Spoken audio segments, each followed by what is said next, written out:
संपली गाडी अख्खी.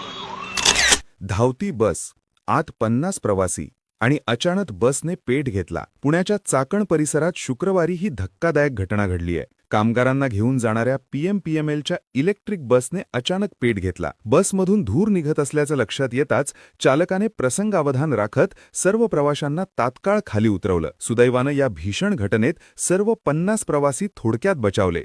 मात्र काही क्षणांतच संपूर्ण बस जळून खाक झाली. इलेक्ट्रिक वाहनांच्या सुरक्षिततेवर पुन्हा एकदा प्रश्नचिन्ह निर्माण झाले आहे. इलेक्ट्रिक वाहनं खरंच सुरक्षित आहेत का? तुमचं मत कमेंटमध्ये नक्की सांगा. अशाच नवनवीन अपडेट्ससाठी फॉलो करा जामखेड टाइम्स.